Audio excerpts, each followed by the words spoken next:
nice dark area. Maybe I'll make it a little darker just so I have variation in the texture. Sometimes I'll just leave the light areas. You don't want to overdo it. It's the kind of thing that you can get carried away on. With something like that, I probably would use a ruler more. But if it was rain, and you can just imagine if I extend it. Let's do another panel here. We have a house. That's right, I'll draw chimneys that way. Beautiful. You can do a few lines just so you know where the rain is mostly coming from.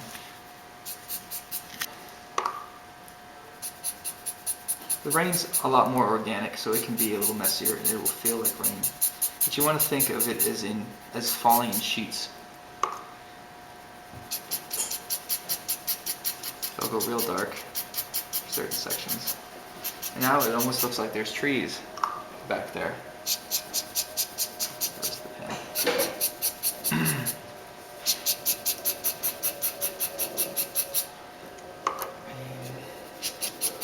Trees. Maybe there's like another building. I don't know. And you have a couple that wildly go off just because rain shoots off in odd directions sometimes. That's obviously a lot more freehand and way looser than this. This is more technical. That's actually a little sloppier than I would like it, but it's just a demonstration. And then you can use this as a blast effect, like let's just use our gun here.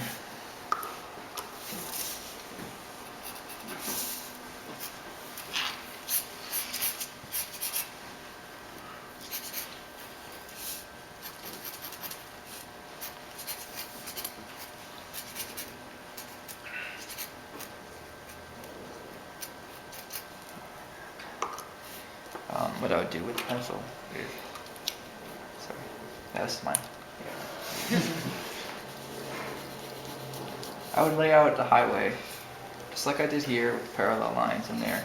But I would pick like, a vanishing point in a way, and take maybe even a micron, and just make sure I know where they are headed.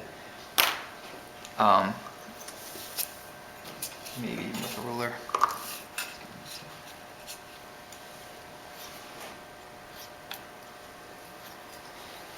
Draw an X there. That'll be my target.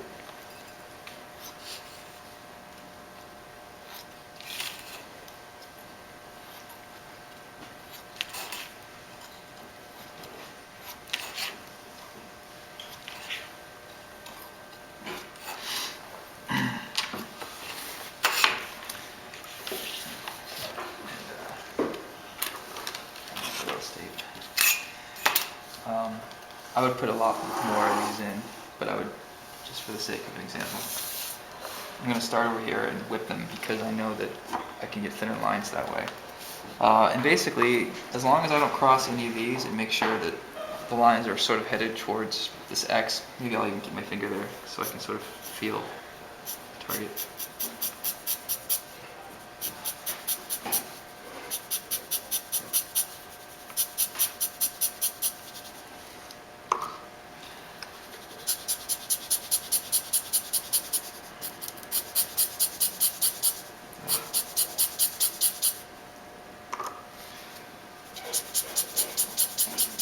When I'm doing this at home, I will turn the paper like this sometimes.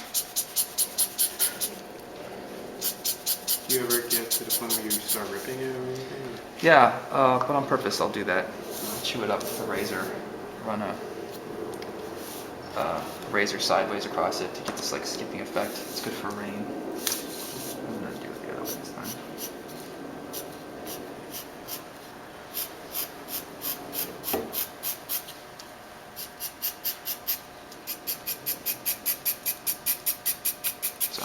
Same thing, it's messy, but you guys get the idea. Can you make speed lines be like totally screw up? That's the thing. They're tough. I mean, I had a page where I had to make a patch and do it again, and it's always a pain in the ass.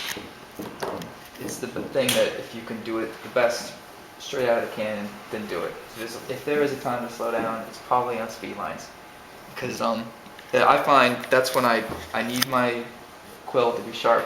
A fresh quill is best. then if it's an older quilt, it won't go as thin, it's gonna get choppy. And a few skippy lines will ruin the whole thing, you know?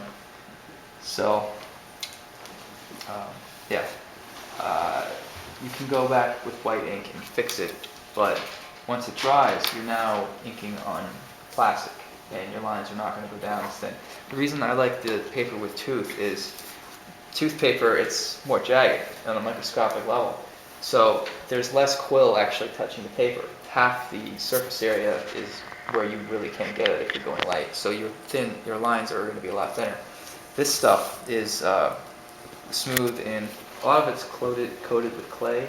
So you can only get so thin on it. Sometimes the ink will pool, but because the clay is there, the ink dries on top. It takes longer to dry. The paper I use, the rough stuff, the paper goes in. Sorry, the ink goes in the paper. So when I erase, the ink's not going anywhere because it's under the surface. Those are just kind of ink snob things.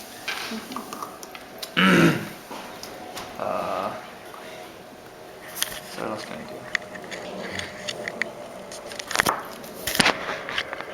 That is. I'll need to do some.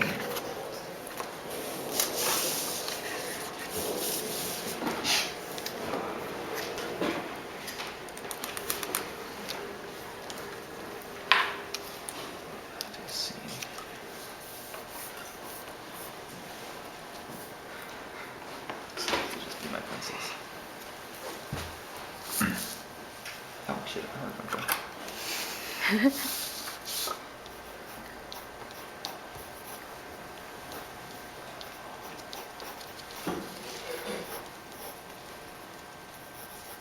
I'm gonna do an alley scene here with a car in it, just to show you guys some of the kind of cheats I'll do that make life easier.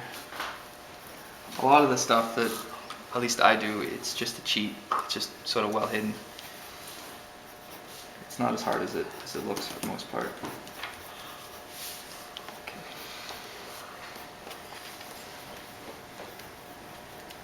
Alright, when you do stories, right, you do a little rough thumbnail sketch of everything and then send it to the editor or writer? Yeah, I get it approved. How I want it, pretty detailed. Here's what the panel should look like. And they'll make sure there's plenty of room for copy, for dialogue, whatnot. Alright, so I've got a scene at night. There's the doorway. Would you say that's pretty rough or pretty detailed This? when you do those? The thumbnails? Yeah. Clean enough so that they can read them. They being my editors. It's not final art, so it's okay if they're a little loose, but I'm not the cleanest, I'm not the messiest, so. Okay.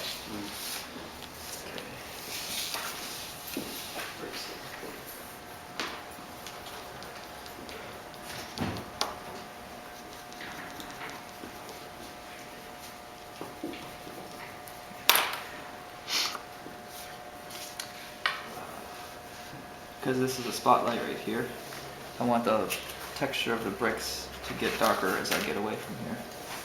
So what I'll do is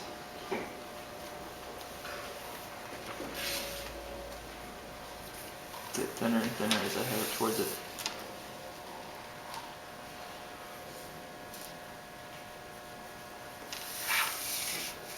Purposefully get kind of choppy because I like cities that are kind of falling apart.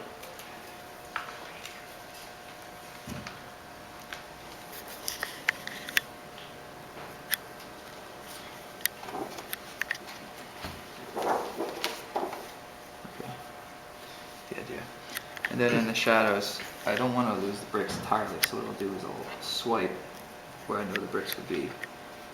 Just let the brush, sometimes it'll hit the shape, sometimes it'll leave a line between them. I kind of like that, it's just an easy way to maintain the illusion of bricks, even in shadows. That way it's not just flat, boring black, but there's still something to it. There's a window here. Fix on the window like this.